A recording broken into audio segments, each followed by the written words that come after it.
الرجیم بسم اللہ الرحمن الرحیم السلام علیکم ورحمۃ اللہ وبرکاتہ۔ میں ہوں محمد جلیل خان مخلص اور آپ دیکھ رہے ہیں G S school and college tuitions coaching academy system کا یوٹیوب چینل۔ ہمارا دعویٰ ہے کہ ہم پڑھاتے نہیں سکھاتے ہیں۔ اردو زبان کی تاریخ کا ہم نے ایک نیا سلسلہ شروع کیا تھا۔ آج اسی سلسلے کی دوسری ویڈیو کے ساتھ آپ کی خدمت میں حاضر ہو چکا ہوں۔ ویڈیو شروع کرنے سے پہلے آپ نے G S school and college tuitions coaching academy system کا یوٹیوب چینل سبسکرائب کرنا ہے، لائک شیئر اور کمنٹس کریں اور ویڈیو آخر تک دیکھیں۔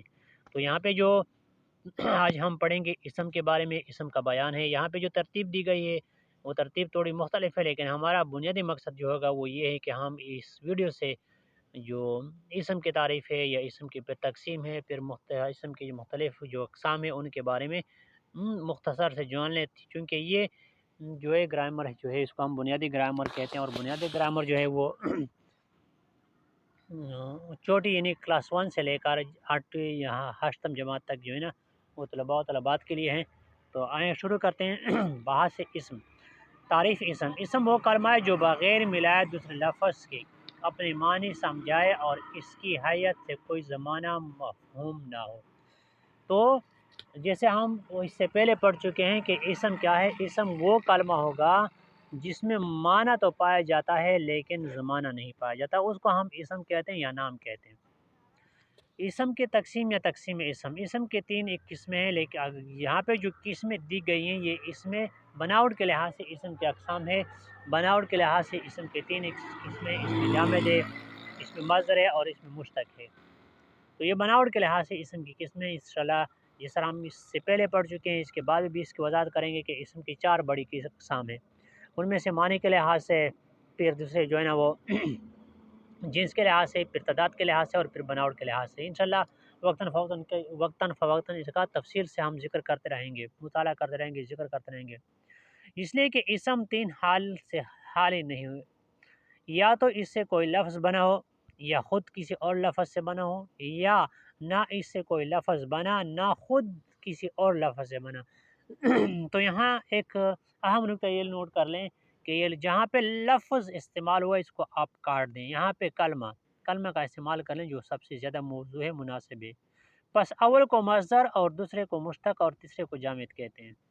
جامد کا بیان، تعریف جامد۔ جامد وہ اسم ہے جس سے کوئی لفظ مشتق نہ ہو، مشتق یعنی نکالا گیا نہ ہو، اور وہ خود بھی کسی لفظ سے مشتق نہ ہو، جیسے میز، کرسی، قلم، کاغذ وغیرہ۔ تفصیل سے ہم انشاءاللہ اس کا ذکر کریں گے اور کر بھی چکے ہیں۔ تقسیم جامد، جامد 2 قسم کے، ایک نکرہ ایک معرفہ۔ تو نمبر 1 ہے نکرہ، وہ اسم کے غیر معین شخص یا چیز پر دلالت کرے اور کسی جنس کے تمام افراد پر دلالت کرے، جیسے مرد، بکری، درخت۔ تو یہ اس میں جامد کی تقسیم بیان کی کیا ہے، اس میں جامد کو اس نے کیا کیا ہے، اس میں نکرہ کو اس نے اس میں جامد میں لیا ہے۔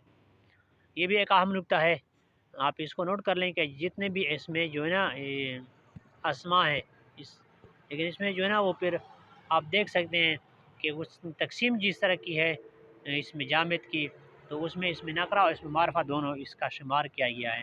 تو انشاءاللہ آگے اس کا ذکر ہم تفصیل سے کریں گے۔ اس طرح میں بار بار کہہ رہا ہوں، یہاں پہ یہ نہ جگہ ہے، نہ موقع ہے اور نہ وقت ہے۔